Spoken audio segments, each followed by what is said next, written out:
Welcome back to First Take on 1 Samuel. We've had a bit of reprieve for a while, and now we're taking back up the mantle again, if you will. And we find ourselves in 1 Samuel chapter 23. If you recall, at this time we see that David, who has been anointed the next king of Israel, is on the run from the current king, Saul, who wants to try and kill David to secure his own family's lineage as the kings of Israel. So David has been in the wilderness on the run, and as he's been on the run, he has come across this band of misfit people who were literally on the run legally, and David has remarkably turned them into an amazing fighting force. He's taken his family and taken them to the king of Moab to keep them safe, because Saul would try and use them against David as well. And so David finds himself on the run. Saul has even gotten to the point here where he's going crazy, not relying on God, and showing just extreme poor leadership. In fact, he has massacred an entire city of priests trying to seek his revenge on David. And one priest escaped, Abiathar, and he is now with David, running from Saul. And this is where we find David and his men in chapter 23. There is a city on the borderlands of Israel that is being attacked by the Philistines at this point, the arch enemies of Israel. And David's heart tells him that he should seek to save this city of his own people and whom he loves, but his head knows that this is an incredibly risky thing to do. To pursue saving this city would risk and expose all of his men to the pursuit of Saul, who wants to kill them and destroy them. But David does the right thing here. He seeks the Lord, and the Lord tells him to go and save the city, and so he does. But now that he's in the city, Saul knows exactly where he is. And while oftentimes a fortified city like this one would be a good place to be, it also is a place that would keep you from being able to escape as well. So Saul immediately starts out to seek David at this city. And then once again, David does the right thing here. He seeks the Lord. What should he do? Should he stay or should he go? And the Lord tells him that he should flee. And so again, we find that David is on the run again. Always just barely one step ahead of Saul, who is in pursuit of him to kill him. And it's here where we find Jonathan.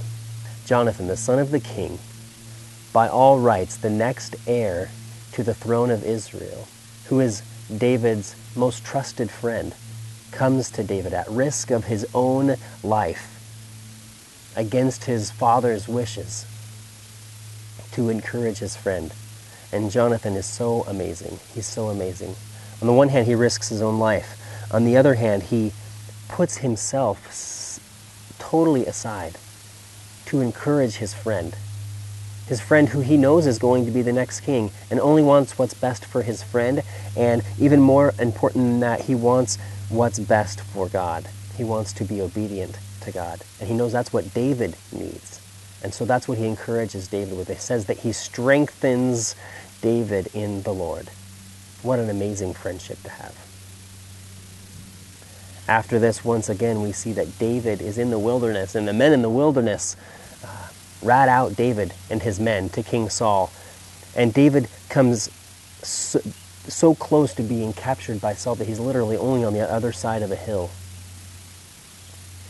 when Saul receives word that the Philistines are once again attacking the borderlands. And at the very last minute, he gives up his pursuit of David in order to go and take care of the Philistines.